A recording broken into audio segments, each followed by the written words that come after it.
MCR Pure Cotton Club, formals and casual shirts. Summer வந்தாச்சு, எங்க கிட்ட விட்டுருங்க, நாங்க பாத்துக்கிறோம். GT Holidays, South India's #1 travel brand. ரகங்கள் பலவிதம், ஒவ்வொன்றும் உலகத்தரம். தமிழக உற்பத்தியில் உங்கள் அனுஜ் ஸ்டைல்ஸ்.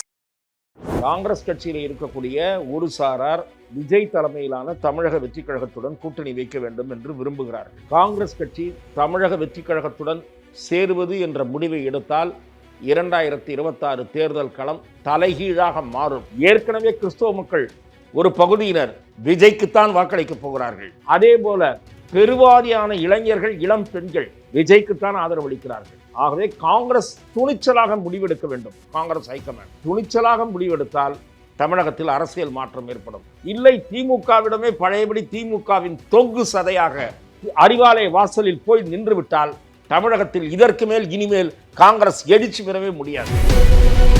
தரக்குறைவாக பேசியதை ரசித்துக் கொண்டிருந்த ஒரு கட்சியோடு திருமதி விஜயகாந்த் சேர்ந்திருக்கிறார் என்று சொன்னால் அதுல என்ன பேரம் என்கிற கேள்வி, அதுவும் அந்த கட்சிக்கு ஒரு அவமானம். கொள்கை ரீதியா போயிருக்காங்களா, இல்ல நீங்க இவ்வளவு சீட்டு கொடுத்தா போதும், நான் இவ்வளவு சீட்டு கொடுத்தா போதும்னு சொல்லிட்டு அந்த மாதிரி போயிருக்காங்களா? கொள்கை ரீதியும் கிடையாது, ஒரு புடலங்காயம் கிடையாது. சரி, திமுகவும் அதிமுகவிடமும் ஒரே நேரத்தில் பேசிய கட்சிக்கு என்ன கொள்கை இருக்கும்?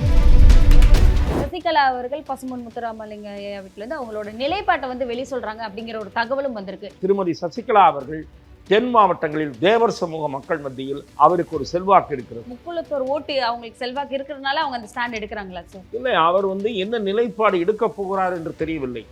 ஆனால் அவர் ஒரு வேட்பாளரை நிறுத்தி வெற்றி பெற வைக்க முடியுமா என்பதில் எனக்கு சந்தேகம். வாய்ப்பு இருக்கா வெற்றி பெறுவதற்கு? அதுதான் நான் சொல்லுகிறேன், அதில் எனக்கு சந்தேகம் இருக்கிறது.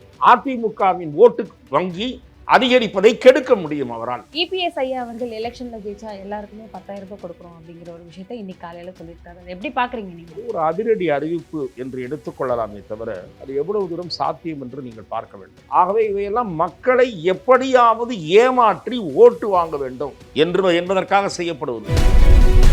கலாட்டா வாய்ஸ் நேயர்களுக்கு வணக்கம். இன்னைக்கு நம்ம யாரை சந்திச்சு பேச போறோம்னா, மூத்த பத்திரிகையாளர் துக்ளக் ரமேஷ் அவங்கள சந்திச்சு அரசியல் களம், அதாவது 2026 அரசியல் களம் ரொம்ப சூடாயிட்டு இருக்கு. கூட்டணி எல்லாம் எப்படி அமையும் அப்படின்னு கேட்டு தெரிஞ்சுக்கலாம் வாங்க. வணக்கம் சார். வணக்கம். அரசியல் களம் அப்படின்னு சொல்லும்போது இப்ப எங்க பார்த்தாலும் கூட்டணியை பத்தி தான் பேசிட்டு இருக்காங்க. கூட்டணி இப்போ திமுகல இருந்து காங்கிரஸ் வெளியே போறாங்க. இப்போ டாப் பொசிஷன்ல பார்த்தா டிவிகே தலைவர் விஜய் தான் இருக்காரு அப்படிங்கிற பேச்சுக்கெல்லாம் நடக்குது. ஓயாம எல்லா இடங்களையும் மாநாடுகளும் போடப்படுது. நீங்க அதை எப்படி பாக்குறீங்க? திராவிட முன்னேற்ற கழக கூட்டணியில் காங்கிரஸ் வெளியேறுகிறது என்று நான் கருதவில்லை. நீங்கள் வெளியேறுவதாக கூறுகிறீர்கள். வெளியேறுமா என்ற சர்ச்சை உருவாகி இருக்கிறது. நேற்றைய தினம் திரு கிரீஷ் சோடங்கர் திருமதி கனிமொழி அவர்களை சந்தித்திருக்கிறார். நேற்றைய முன்தினம் இரவு காங்கிரஸ் கட்சியினுடைய அகில இந்திய பொதுச் செயலாளர்களில் முக்கியமானவரான திரு KC வேணுகோபால் அவர்கள் மாண்புமிகு தமிழ்நாட்டினுடைய முதலமைச்சரை சந்தித்து பேசியிருக்கிறார்.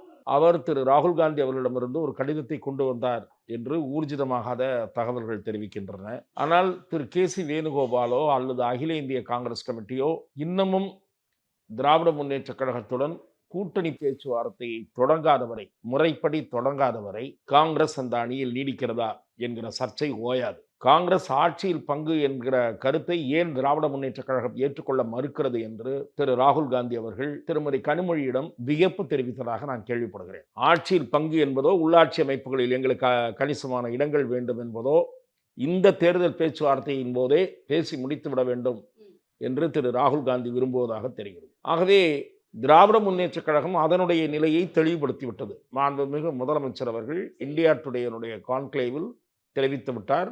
அந்த கட்சியினுடைய முன்னணி தலைவர்களும் சொல்லுகிறார்கள், ஆட்சியில் பங்கு என்கிற கோரிக்கையை திமுக ஏற்கவில்லை என்கிற கருத்தை தெரிவிக்கிறார்கள். இந்த நிலையில் திராவிட முன்னேற்ற கழகம் சென்ற தேர்தலில் 25 தொகுதிகளை காங்கிரஸ் கட்சிக்கு ஒதுக்கி இருந்த நிலையில் இந்த தேர்தலில் சில தொகுதிகளை கூடுதலாக அளிக்கவும் ஒரு ராஜ்யசபா சீட் தருவதற்கும் முன் வந்திருப்பதாக நம்பத்தகுந்த வட்டாரங்கள் திராவிட முன்னேற்ற கழகத்தில் இருக்கக்கூடிய மிக முக்கிய பிரமுகர் ஒருவர் இடத்திலே தெரிவிக்கிறார். தகவல் வந்திருக்கா சார்? இல்லை, நான் தனிப்பட்ட முறையிலே ஆஃப் த ரெக்கார்டாக பேசும்போது 28 முதல் 30 தொகுதிகள் வரை திமுக தர தயாராக இருக்கிறது என்று நான் கேள்விப்படுகிறேன். ராஜ்யசபா சீட்டும் தருவதற்கு தயாராக இருக்கலாம். ஆனால் காங்கிரஸ் கட்சி 35 தொகுதிகள் குறைந்தபட்சம் பெற வேண்டும் என்று உறுதியாக இருக்கிறது. 40 தொகுதிகளை திமுகவிடம் கேட்டிருப்பதாக சொல்லப்படுகிறது. ஆகவே இந்த பேச்சுவார்த்தை என்பது இன்னமும் அதிகாரபூர்வமாக தொடங்காத நிலையில் காங்கிரஸை பற்றிய ஒரு சந்தேகங்கள் தொடர்ந்து இருந்து கொண்டிருக்கின்றன. ஒரு விஷயம் பிரச்சனை உள்ள இல்லாம ஒரு விஷயம் வெளியே வராதுல்ல சார்? இந்த மாதிரியான ஒரு குழப்பங்கள் இல்ல, குழப்பங்கள் இருந்தாதான் காங்கிரஸ் வந்து டிஎம்கே விட்டு வெளியே போறாங்களா அப்படிங்கிற ஒரு பேச்சு வெளியே வந்து வேற யாரு கூடயாவது சேர்ந்துருவாங்க அப்படிங்கிற பேச்சு வருவதற்கு காரணம் என்ன? பேச்சு வருவதற்கு காரணம் திமுகவும் காங்கிரசும் இரண்டு கட்சியுமே அதற்கு பொறுப்பு. காங்கிரஸ் கட்சியில இருக்கக்கூடிய ஒரு சாரார் விஜய் தலைமையிலான தமிழக வெற்றி கழகத்துடன் கூட்டணி வைக்க வேண்டும் என்று விரும்புகிறார்கள். அதற்கு காரணம் விஜய் ஆட்சியில் பங்கு என்பதை ஒப்புக்கொண்டிருப்பதோடு விஜய்க்கு ஒரு பெரிய இளைஞர்கள் மாஸ் இருக்கிறது. 60 தொகுதிகள் அல்லது 50-60 தொகுதிகள், 50 முதல் 60 தொகுதிகள் வரை காங்கிரசுக்கு அவர் தருவார் என்கிற எதிர்பார்ப்பு காங்கிரஸ் கட்சியினரிடையே இருக்கிறது. போனா கொடுப்பாரு சார் கண்டிப்பா. 50 தொகுதிகளுக்கு குறையாமல் விஜயிடம் காங்கிரசுக்கு கிடைக்கும் என்றுதான் நானும் எதிர்பார்க்கிறேன். என்னை பொறுத்தவரை தனிப்பட்ட முறையில் ஒரு மூத்த ஊடகவியலாளராக காங்கிரஸ் கட்சி தமிழக வெற்றி கழகத்துடன் சேருவது என்ற முடிவை எடுத்தால் 2026 தேர்தல் களம் தலைகீழாக மாறும் என்பதுதான் என்னுடைய பார்வை. என்ன மாதிரியான மாற்றம் இருக்கும்? தமிழக அரசியலில் எந்த கட்சிக்கும் தனி பெரும்பான்மை கிடைக்காது என்கிற ரிசல்ட் வரும். குறிப்பாக திராவிட முன்னேற்ற கழகம் வலிமையான கூட்டணியோடு இருந்தாலும் கூட திமுக தனிப்பட்ட முறையில் அதிக இடங்களை பெறலாமே தவிர அந்த கட்சியால் மட்டும் தனியாக ஆட்சி அமைக்க முடியாது. திமுகனால மட்டுமா இல்ல எந்த கட்சியாக இருந்தாலும்? இப்ப நீங்க சொல்ற மாதிரி காங்கிரஸ் வந்து டிவிகே கூட போய் சேர்ந்தாலும் திமுகவாலும் ஆட்சி அமைக்க முடியாது, தனி பெரும்பான்மை கிடைக்காது. சரி, அதிமுகவுக்கும் தனி பெரும்பான்மை கிடைக்காது. காங்கிரஸ், தாவேகா அல்லது வேறு சில கட்சிகள் எத்தனை இடங்கள் பெறுகின்றனவோ அந்த கட்சிகளிடம் கையேந்த வேண்டிய நிலை திமுகவுக்கும் ஏற்படும், அதிமுகவுக்கும் ஏற்படும். அப்ப நீங்க சொல்றத பார்த்தா திமுகவோட பலம் காங்கிரஸ் தான் சொல்றீங்களா? அப்ப காங்கிரஸ் வெளியே போயிட்டா திமுக பலம் இழந்துருவாங்க. நான் சொல்வது திமுகவினுடைய மொத்த பலமும் காங்கிரஸை சார்ந்து இருக்கிறது என்று நான் சொல்லவில்லை. ஒரு பெர்செப்ஷன், அந்த பெர்செப்ஷன் அடிபடும். திமுக கூட்டணியில் தான் இன்றைய தேதியில் வலிமையாக இருக்கிறது என்கிற பெர்செப்ஷன்ல ஒரு டேமேஜ் ஏற்படும். ஏனென்றால் திமுகவுக்கு அடுத்த பெரிய கட்சியாக காங்கிரஸ் இருக்கிறது. பேஸ்மென்ட் ஆடிடுன்னு சொல்றீங்களா சார்? தடுமாறிடுவாங்க. ஆமா. இரண்டாவது இருங்க, தேசிய கட்சி காங்கிரஸ் கட்சி ஒரு தேசிய கட்சி. சிறுபான்மை மக்கள், ஒடுக்கப்பட்ட சமூக மக்கள் திமுக கூட்டணியை ஆதரிப்பதற்கு காங்கிரஸ் அங்கே இருப்பதும் ஒரு முக்கியமான காரணம். ஆக காங்கிரஸ் வெளியே வருகிற முடிவை எடுத்தால் சிறுபான்மை மக்களுக்கு திமுகவுக்கு ஓட்டளிக்கிற ஓட்டு வங்கியில் ஒரு சேதாரம் ஏற்படும். ஏற்கனவே கிறிஸ்தவ மக்கள் ஒரு பகுதியினர் விஜய்க்குத்தான் வாக்களிக்க போகிறார்கள். அதே போல பெருவாரியான இளைஞர்கள், இளம் பெண்கள் விஜய்க்குத்தான் ஆதரவு அளிக்கிறார்கள். கண்டிப்பா சொல்றீங்களா சார்? மிக நிச்சயமாக. விஜய் 15 முதல் 18% தனியாகவே வாங்குவார். இப்போது களத்துல பல தொகுதிகளில் 25% இருக்கு. கடைசியா யாரும் இல்லைன்ற போது ஆவரேஜ் 18க்கு வந்து நிக்கலாம். எனக்கு தெரியாது. கூட்டணி சேர்ந்து விட்டால், ஒரு கட்சி கூட்டணி சேர்ந்து விட்டால், காங்கிரஸ் சேர்ந்து அதே போல புதிய தமிழகம் கிருஷ்ணசாமியோ அல்லது விடுதலை சிறுத்தைகளோ சேர்ந்துட்டாங்கன்னு வச்சுங்க, இந்த கூட்டணி ஒரு சைசபிள் நம்பர் ஆஃப் சீட்ஸ் வரும், 40-50 சீட் ஜெயிக்கும். அப்படின்ற ஒரு சூழல் உருவாகலாம். விசிகா பிளஸ் தாவேகா பிளஸ் காங்கிரஸ் அப்படின்னா களம் அதிரடியாக மாறும். ஆகவே காங்கிரஸ் துணிச்சலாக முடிவெடுக்க வேண்டும். காங்கிரஸ் ஹைகமாண்ட் துணிச்சலாக முடிவெடுத்தால் தமிழகத்தில் அரசியல் மாற்றம் ஏற்படும். இல்லை, திமுகவிடமே பழையபடி திமுகவின் தொங்கு சதையாக அறிவாலய வாசலில் போய் நின்று விட்டால் தமிழகத்தில் இதற்கு மேல் இனிமேல் காங்கிரஸ் எழுச்சி பெறவே முடியாது. அவங்க முடிவெடுத்தா என்ன மாதிரியான முடிவு எடுக்கணும்னு நினைக்கிறீங்க? நீங்க இப்ப சொன்னீங்க தெளிவான முடிவு எடுத்தாங்கன்னா அவங்க ஒரு ஸ்ட்ராங்கான தாவேகாவுடன் கூட்டணி சேர வேண்டும். கண்டிப்பா தாவேகாவுடன் போனால் காங்கிரஸ்ல தமிழ்நாட்டினுடைய வாக்கு வங்கி மிக கணிசமாக உயரும். அதுபோல ஆட்சி மாற்றம் ஏற்படுவதற்கும் அது வழிவகுக்கும். இப்ப வந்து பார்த்தா தேமுதிக வந்து டிஎம்கேவோட போய் ஜாயின் பண்ணிருக்காங்க. அதை நீங்க எப்படி பாக்குறீங்க? கேப்டன் விஜயகாந்த் அவர்களுடைய திராவிட முன்னேற்ற கழகம் குறித்த பேச்சு கடந்த சில நாட்களாக சமூக வலைத்தளங்களில் வைரலாக வலம் வந்து கொண்டிருக்கிறது. அதே போல கலைஞர் அமர்ந்திருந்த மேடையில் திரு மு.க. ஸ்டாலின், திரு மு.க. அழகிரி ஆகியோர் பார்வையாளர்கள் பகுதியில் இருக்கக்கூடிய ஒரு கூட்டத்தில் திரு மு.க. ஸ்டாலினும் மேடையில் தான் இருக்கிறார் என்று நினைக்கிறேன். திரு மு.க. அழகிரி, தயாநிதி மாறன் அவர்கள் எல்லாம் கீழே உட்கார்ந்து இருக்கிறார்கள். நடிகர் வடிவேலு மிக தரக்குறைவாக திமுக மேடையில் கேப்டன் விஜயகாந்தை பேசினார். அந்த ஒரு வார்த்தை சார், கேப்டன்னா வந்து தண்ணியில மிதக்கிற அது நான் சொல்ல மறைந்து விட்டவர்களை பற்றி அவ்வாறு பேசுவது நாகரிகமாக இருக்காது. அப்படி தரக்குறைவாக பேசியதை ரசித்துக் கொண்டிருந்த ஒரு கட்சியோடு திருமதி விஜயகாந்த் சேர்ந்திருக்கிறார் என்று சொன்னால் அதுல என்ன பேரம் என்கிற கேள்வி, அதுவும் அந்த கட்சிக்கு ஒரு அவமானம். சீட்டு மட்டுமல்ல, நோட்டு பேரமும் நடந்தது என்று சமூக வலைத்தளங்களில் போட்டு வறுத்தெடுக்கிறார்கள். கொள்கை ரீதியா போயிருக்காங்களா இல்ல நீங்க இவ்வளவு சீட்டு கொடுத்தா போதும் நான் இவ்வளவு சீட்டு கொடுத்தா போதும்னு சொல்லிட்டு அந்த மாதிரி போயிருக்காங்களா? கொள்கை ரீதியும் கிடையாது, ஒரு புடலங்காயம் கிடையாது. சரி, திமுகவும் அதிமுகவிடமும் ஒரே நேரத்தில் பேசிய கட்சிக்கு என்ன கொள்கை இருக்கும்? அந்த கட்சிக்கு மட்டுமல்ல, வெவ்வேறு கட்சிகளுக்கு, இரண்டு சைடிலும் பேசிக் கொண்டிருக்கிற கட்சிகளுக்கு கொள்கையே கிடையாது. அவர்களுக்கு வேண்டியதெல்லாம் சீட்டு நோட்டு என்று சாதாரண மக்களும் இன்றைக்கு பேசக்கூடிய நிலை உருவாகி இருக்கிறது. ஆகவே தேமுதிக அந்த அணிக்கு போயிருக்கிறது. அதை தவிர திமுகவிடம் அதிக சீட்டுகள் அதற்கு கொடுப்பதாக நான் கேள்விப்படுகிறேன். தேமுதிக அதற்கு ஒர்த்தே கிடையாது. ஒர்த்தே இல்லாத ஒரு கட்சிக்கு 1% ஓட்டு இருக்கு அப்படின்னு சொல்றாங்களா சார்? 1% ஓட்டெல்லாம் கிடையாது. 1% இருப்பதாக வைத்துக் கொள்ளுங்கள். அவர்களை விட நான் என்னால் சர்வ நிச்சயமாக சொல்ல முடியும், தேமுதிகவை விட திமுக கூட்டணியில் வலிமையான கட்சி விடுதலை சிறுத்தைகள் கட்சி தான். அந்த கட்சிக்கு கூட கொடுப்பாங்களா திமுக? விடுதலை சிறுத்தைகள் கட்சிக்கு தன்மானம் இருந்தால் தேமுதிகவை விட எங்களுக்கு கூடுதலாக சீட்டு தர வேண்டும் என்று திமுகவிடம் வலியுறுத்த வேண்டும். கேட்பாங்களா சார்? அதுதான் எனக்கு தெரியல. இவர்கள் எல்லாம் திமுகவிடம் கையேந்துகிற நிலை, அவர்கள் வீட்டு வாசலில் காத்து கிடக்கிற நிலை ஏற்பட்டதே துரதிருஷ்டவசமானது. திமுகவை இந்த தேர்தலில் யாராக இருந்தாலும் நிர்பந்தித்து பணிய வைக்க முடியும். அப்படி பணிய வைக்காமல் அங்கேயே அடைக்கலம் போய்விட்டார்கள் என்பது அந்த கட்சிகளுக்கு நேர்ந்திருக்கிற அவலம் என்று நான் பார்க்கிறேன். இப்போ நீங்க ஒரு வார்த்தை சொன்னீங்க, எந்த விஷயத்தை பார்த்து தேமுதிகக்கு அவங்க நீங்க எங்க கூட்டணிக்குள்ள வாங்க நாங்க உங்களை சேர்த்துக்கிறோம்னு சொல்லிட்டு திமுக அரவணைச்சு கூப்பிட்டுக்கிட்டாங்க. எதை பார்த்து கூப்பிட்டுக்கிட்டாங்க? எதை பார்த்துலாம் ஒண்ணும் கிடையாது. காஞ்சி போயிருக்காங்கன்னு அர்த்தம். அதிமுக பக்கம் போயிட போறாங்க, இல்ல விஜய் பக்கம் போயிட போறாங்க, பயத்துல கூப்பிட்டுட்டாங்கன்னு சொல்றாங்க. அதுதான் நான் சொல்றேன். அதிமுகவிடமோ விஜயிடமோ கூட்டணி வலிமை ஏற்பட்டு விடக்கூடாது என்ற அச்சம் திமுகவை பீடித்து இருக்கிறது. திமுகவுக்கு வெளியில பேசிக்கிறாங்க தைரியமா இருக்க மாதிரி, இருட்டில் தனியா போறவன் பாட்டு பாடிக்கிட்டே இருக்க மாதிரி, திமுக நாங்க 200 சீட்டு ஜெயிச்சிரும், திராவிட மாடல் 2.0ன்றாங்களே தவிர ஒவ்வொரு கட்சியாக தேடி தேடி போய் இழுத்துக்க வேண்டிய நிலையில் திமுக இருக்கிறது. அல்லது தாவேகா பக்கம் போகாமல் சிலரை தடுக்க வேண்டிய கட்டாயத்திற்கு திமுக ஆட்பட்டு இருக்கிறது. தாவேகாவை பார்த்து திமுக பயந்திருக்கிறது என்பதுதான் உண்மை. டிவிகே பார்த்து திமுக பயந்துருச்சுன்னு சொல்றீங்க சார். எல்லா இடங்கள்லயுமே விஜய் அவர்கள் முன்வைக்கிற விஷயம் 2 பேருக்கு தான் போட்டி, ஒன்னு திமுகக்கும் ஒன்னு டிவிகேக்கும் தான் அப்படின்னு சொல்றது. இது தவறு. டிவிகே வருவதற்கு வாய்ப்பே கிடையாது. நேத்து வந்தவங்க எல்லாம் இன்னைக்கு அரசியல் பண்ணிட முடியுமா? அரசியல்னா என்னன்னு தெரியுமா? அப்படிங்கிற நிறைய அரசியல் திறனாய்வாளர்களா இருக்கட்டும், நிறைய பேர் அவங்க கருத்துக்களை முன் வச்சுட்டு இருக்காங்க. அதை நீங்க எப்படி பாக்குறீங்க? அதாவது நேற்றுக்கு வந்தவங்க இன்னைக்கு வந்தவங்க எல்லாம் கிடையாது. மக்கள் ஆதரவு இருந்தால் யாராக இருந்தாலும் வெற்றி பெறலாம். விஜய் அவர்களை எம்ஜிஆருடன் ஒப்பிட முடியாது. ஆனால் விஜய் அவர்களுக்கு மிகப்பெரிய அளவில் இளைஞர்கள் சக்தி இருக்கிறது. மக்கள் ஆதரவு இருக்குன்னு ஒத்துக்கிறீங்களா சார்? இல்ல சார், மக்கள் ஆதரவு தேர்தல் முடிவுகளை மாற்ற வேண்டிய அளவுக்கு இருக்கிறதான்றதுதான் கேள்வி. நீங்கள் தமிழக அரசியல்ல ஒரு தாக்கத்தை விஜய் ஏற்படுத்துவார். யார் வெற்றி பெறப் போகிறார்கள், யார் ஆட்சி அமைக்கப் போகிறார்கள் என்பதை தீர்மானிக்க போகிற அளவுக்கு இவருடைய ஓட்டு சிதறல் இருக்கும். போட்டு கண்ணாமுன்னான்னு பல தொகுதிகளில் ஓட்டை வாங்குவார். வாங்கும்போது அதனால சில தொகுதிகளில் திமுக பாதிக்கப்படும், சில தொகுதிகளில் அதிமுக பாதிக்கப்படும். விஜய் ஓட்டை கெடுத்தவரா முடிஞ்சிடக்கூடாது. முடிஞ்சிருவாரோன்னு பல பேர் கணிக்கிறார்கள்.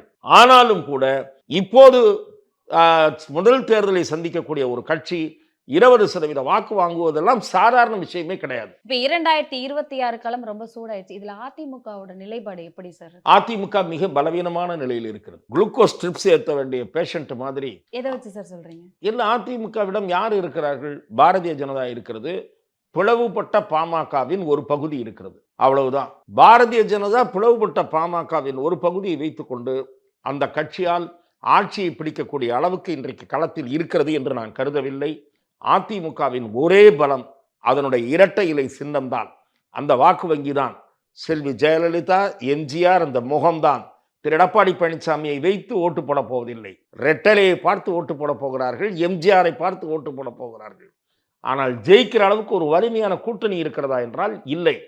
வலிமையான கூட்டணியை உருவாக்குகிற முயற்சியில் திரு எடப்பாடி பழனிசாமி தோல்வியடைந்து விட்டார் என்றுதான் நான் பார்க்கிறேன். இபிஎஸ் ஐயா அவர்கள் எலெக்ஷன்ல ஜெயிச்சா எல்லாருக்குமே 10,000 ரூபாய் கொடுக்குறோம் அப்படிங்கிற ஒரு விஷயத்தை இன்னைக்கு காலையில சொல்லியிருக்காரு. அதை எப்படி பாக்குறீங்க நீங்க?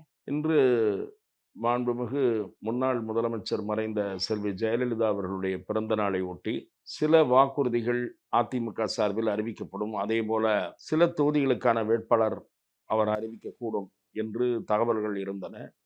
வேட்பாளர்களை அறிவிப்பதற்கான வாய்ப்புகள் குறைவு என்று நான் ஏற்கனவே தெரிவித்திருந்தேன். ஏனென்றால் பாரதிய ஜனதா கட்சியுடனோ பிற கட்சிகளுடனோ தொகுதிகளுடைய எண்ணிக்கை, அவர்களுடைய போட்டியிடக்கூடிய தொகுதிகள் எவை என்பவையெல்லாம் முடிவு செய்யப்படாமல் வேட்பாளர்களை அறிவிப்பதற்கான வாய்ப்பு குறைவு என்று நான் ஏற்கனவே நேர்காணலில் தெரிவித்திருந்தேன். அதுதான் நடந்திருக்கிறது. இன்றைக்கு எதுவும் வேட்பாளர் அறிவிக்கவில்லை. ஆனால் சில வாக்குறுதிகள் அதிரடியாக திமுக 5000 ரூபாயை வங்கி கணக்கிலே வரவு வைத்ததை போல தாங்களும் ஏதாவது செய்ய வேண்டும், செய்தால்தான் மக்களை கவர முடியும் என்கிற ஒரு கட்டாயத்தின் காரணமாக அதிமுக பொதுச் செயலாளர் திரு எடப்பாடி பழனிசாமி அவர்கள் அதிமுக ஆட்சி அமைக்குமானால் 2026 தேர்தலில் வெற்றி பெற்று ஆட்சி அமைக்குமானால் அனைத்து குடும்பங்களுக்கும் ஒரு என்ன சொல்றது நிவாரணத் தொகையா ஏதோ ஒன்று சொல்லியிருக்காரு. 10,000 ரூபாய் வந்தவுடன் அளித்து விடுவோம் என்று சொல்லியிருப்பது ஒரு அதிரடி அறிவிப்பு என்று எடுத்துக்கொள்ளலாமே தவிர அது எவ்வளவு தூரம் சாத்தியம் என்று நீங்கள் பார்க்க வேண்டும். கொடுக்கறதுக்கு பணம் இருக்கா சார்? அதுதான் அவரிடம் கேட்டிருக்கிறார்கள். கேட்டால் வரி போடுவீர்கள், வரி போட்டு கொடுப்பீர்களா என்று கேட்டால் அதெல்லாம் நிதித்துறையைச் சேர்ந்தவர்கள் பார்த்து கொள்வார்கள். வரியை போட்டு என்ன மாதிரி செய்யணும் செய்வார்கள், செய்வோம்னு சொல்றாரு. அதாவது வரி போடாமல் செய்ய முடியாது. அதாவது மக்கள் தலையில தான் அந்த சுமையை ஏற்றணும். எப்படி திமுக ஆட்சியில் வீட்டு வரி மின்சார கட்டணம்லாம் ஏற்றினாங்களோ அந்த மாதிரி இவங்களும் ஏற்றுவான்னு சொல்றாங்க. அதை தவிர என்ன சொல்லியிருக்காரு, இந்த 10,000ன்றது அவ்வளவு சாதாரணமான விஷயமே கிடையாது.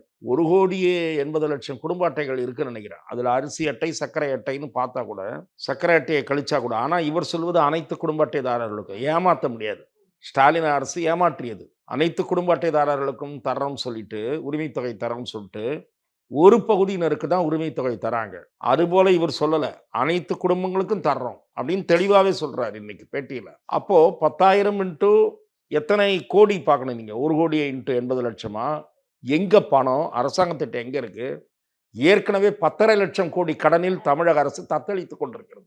இதற்கு மேல் வரி போட்டு மக்களை பிழியவே முடியாது. அது தவிர மாதந்தோறும் வேலையில்லா இளைஞர்களுக்கு 2,000 ரூபாய் தரேன்றாரு. 2,000 ரூபாய் தருவதாக இருந்தால் எத்தனை லட்சம் இளைஞர்களுக்கு தருவார்? வேலை வாய்ப்பகத்தில் பதிவு செய்திருக்கக்கூடிய இளைஞர்களுக்கு என்று பார்ப்பாரா, அல்லது வீடு வீடாக போய் கணக்கெடுப்பாரா? ஏனென்றால் வேலை வாய்ப்பு அலுவலகத்திலே பதிவு செய்துவிட்டு அத்தனை இளைஞர்களும் காத்து கொண்டிருக்க மாட்டார்கள். எங்கேயோ ஒரு 10,000 ரூபாய் சம்பளம் கிடைச்சா வேலைக்கு போவாங்க, 20,000 ரூபாய் சம்பளம் கிடைச்சா வேலைக்கு போவாங்க. அவங்களுக்கு கிடையாதுன்னு ஃபில்டர் பண்ணணும். அதுக்கு லேட் ஆகும். ஆனால் நீங்கள் அளிக்கிற வாக்குறுதி ஒரு கவர்ச்சிகரமான வாக்குறுதி. வந்த உடனே 2,000 ரூபா கொடுத்துருவாருன்ற மாதிரி. பொங்கலுக்கு 1,000 ரூபா தராருன்றாரு. அது கூட பரவாயில்ல, வருஷத்துக்கு ஒரு தடவை தான் பொங்கல் வரும். மாதம் 2,000 விலையில்லா இளைஞர்களுக்கு எப்படி தருவீங்க? வந்த உடனே ஒன் டைம் செட்டில்மெண்ட் 10,000, எவ்வளவு கோடி அட்டை, எப்படி தருவீங்க? ஆகவே இவையெல்லாம் மக்களை எப்படியாவது ஏமாற்றி ஓட்டு வாங்க வேண்டும் என்பதற்காக செய்யப்படுவது. அவர் செஞ்சிட்டாரு. இருக்கிற பணத்தை காலி பண்ணிட்டு போனோன்னு 5,000 ரூபா வங்கி கணக்கில் வரவு வச்சுட்டு அவர் பாட்டு இப்போ ஓட்டு வாங்குறதுக்கு ரெடியாக உட்காந்துருக்காரு. அரசாங்க பணத்தில் ஓட்டு வாங்குறதுக்கு எடுத்து 5,000 ரூபா விட்டாரு. சொந்த கட்சி பணம் இருக்குல்ல, கோடிக்கணக்கில் வச்சிருக்காங்கல்ல. திமுகவிடம் கோடிக்கணக்கில் இருக்கிறது, மந்திரிகளிடம் கோடிக்கணக்கில் இருக்கிறது. ஒவ்வொரு மந்திரி கூட வெளியே வந்துட்டு இருக்கு. ஆகவே அந்த பணத்தை வச்சு ஓட்டுக்கு 1,000 ரூபா கொடுக்க போறாங்க. இவங்க இப்போ அது 1,000 ரூபா அவங்களோட கொடுத்து போட்டி போட முடியுமா என்னன்னு தெரியலையே அப்படின்னு யோசிச்சு சொல்லி விடுவோம், அடிச்சு விடுவோம். வந்தாதானே பார்த்துக்கலாம், வந்தா அப்புறம் பார்த்துக்கலாம். எல்லாம் ஜனங்களை போட்டு கசைக்கு புழியலாம். 100 ரூபா கட்ட வேண்டியவன் 1000 ரூபா கட்டணும், போடு தீட்டு அப்படின்னு பண்ணிக்கலாம். வந்தா பார்த்துக்கலாம். முதல்ல வருவாங்களான்னு தெரியல, வந்தா பார்த்துக்கலான்னு அடிச்சு விட்டுருக்காங்க. 10,000 ரூபா தரோன்னு. பொறுப்பின்மையின் உச்சம். தமிழ்நாட்டை மொட்டையடிக்கக்கூடிய, திவாலாக்கக்கூடிய சூழலில் தான் இந்த 2 கட்சிகளும் மக்களை ஏமாற்றக்கூடிய கவர்ச்சிகரமான வாக்குறுதிகள் என்ற பெயரால் நிதி நிர்வாக பொறுப்பின்மையோடு இந்த கட்சிகள் ஊதாரித்தனமான அறிவிப்பை வெளியிட்டிருக்கின்றன என்றுதான் நான் பார்க்கிறேன். மக்கள் எந்த அளவுக்கு தெளிவா இருக்கும்? இல்ல, மக்கள் பாமர மக்கள்ல ஒரு பகுதியினர் இதுல ஏமாறக்கூடும். ஆனால் அறிவார்ந்த வாக்காளர்கள், மிக பெரும்பாலான வாக்காளர்கள் இதில் ஏமாற மாட்டார்கள் என்பதுதான் என் பார்வை. ஸோ தொடர்ந்து நிறைய பேரை பற்றி நிறைய தகவல்கள் சொல்லிட்டீங்க. இதில் ஓபிஎஸ் பார்த்தீங்கன்னா வந்துட்டு திமுக பக்கம் வந்துட்டு அவரோட ஸ்டாண்ட் எடுக்கிற மாதிரியும், சசிகலா அவர்கள் பசும்பொன் முத்துராமலிங்க வீட்டிலேருந்து அவங்களோட நிலைப்பாட்டை வந்து வெளி சொல்கிறாங்க அப்படிங்கிற ஒரு தகவலும் வந்திருக்கு. இவங்களோட நிலைப்பாடு எப்படி இருக்குன்னு நீங்கள் சொல்லுங்கள். திருமதி சசிகலா அவர்கள் அதிமுக ஒன்றிணையும் போது தனக்கு அதில் ஒரு ரோல் இருக்கும், தனக்கு ஒரு இடம் இருக்கும் என்று கருதினார். ஆனால் திரு எடப்பாடி பழனிசாமி அவர்கள் மிக பிடிவாதமாக இருந்து திருமதி சசிகலா அவர்களையோ திரு ஓ பன்னீர்செல்வம் அவர்களையோ அதே போல அவரை சார்ந்தவர்களையோ இணைத்துக் கொள்வதில்லை என்பதில் உறுதியாக இருந்தார். திரு டிடிவி தினகரன் அவர்களை பொறுத்தவரை கூட்டணியாக சேர்த்து கொண்டார். முதலில் திரு டிடிவி தினகரனுக்கும் எதிரான நிலையைத்தான் திரு எடப்பாடி பழனிசாமி எடுத்தார். அதே போல திரு டிடிவி தினகரனும் எடப்பாடி பழனிசாமியை விமர்சித்தார். அவர் தலைமையை ஏற்க மாட்டேன் என்று சொன்னார். பிறகு பாரதிய ஜனதா கட்சியின் தலையீடு காரணமாக திரு டிடிவி தினகரன் அந்த அணியில் இணைத்துக் கொள்ளப்பட்டிருக்கிறார். அது ஓரளவு அந்த கட்சிக்கு உதவும், அது வேறு விஷயம். ஆனால் அதிமுக ஒருங்கிணைப்பு முயற்சியை திரு ஓ பன்னீர்செல்வம் மட்டுமல்ல, திரு செங்கோட்டையன் மட்டுமல்ல, இன்றைக்கு அதிமுகவுக்குள் இருக்கக்கூடிய சில தலைவர்கள் எடுத்தார்கள். அவர்களெல்லாம் இப்போது அமைதியாகிவிட்டார்கள், சந்தர்ப்பவாதிகளாக மௌனம் காக்கிறார்கள். அதிமுக ஒன்றுபடாத காரணத்தால் அது பலம் இழந்து இருக்கிறது. இவர்களெல்லாம் வெளியே போய் 1000 ஓட்டு 2000 ஓட்டு வாங்கினாலும் அது ஒரு தேர்தலில் முடிவை மாற்றக்கூடிய ஓட்டு தான். திருமதி சசிகலா அவர்கள் தென் மாவட்டங்களில் தேவர் சமூக மக்கள் மத்தியில் அவருக்கு ஒரு செல்வாக்கு இருக்கிறது. முக்குளத்தோர் ஓட்டு அவங்களுக்கு செல்வாக்கு இருக்கிறதுனால அவங்க அந்த ஸ்டாண்ட் எடுக்கிறாங்களா சார்? இல்லை, அவர் என்ன நிலைப்பாடு எடுக்க போகிறார் என்று தெரியவில்லை. ஆனால் அவர் ஒரு வேட்பாளரை நிறுத்தி வெற்றி பெற வைக்க முடியுமா என்பதில் எனக்கு சந்தேகம் வாய்ப்பு இருக்கா? வெற்றி பெறுவதற்கு அதுதான் நான் சொல்லுகிறேன், அதில் எனக்கு சந்தேகம் இருக்கிறது. வெற்றி பெற வைக்க முடியாது.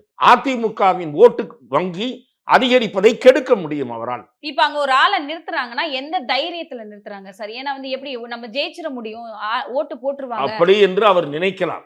யாராக இருந்தாலும் அப்படித்தான் நினைப்பார்கள். புதிதாக கட்சி தொடங்குகிற யாராக இருந்தாலும் நாம ஒரு 4-5 தொகுதியில ஜெயிச்சிடலாம், 10 தொகுதியில ஜெயிச்சிடலாம், 50 தொகுதியில ஜெயிச்சிடலாம், அவங்க சக்திக்கு ஏற்ப நினைப்பார்கள். நடக்குமா என்பதுதான்.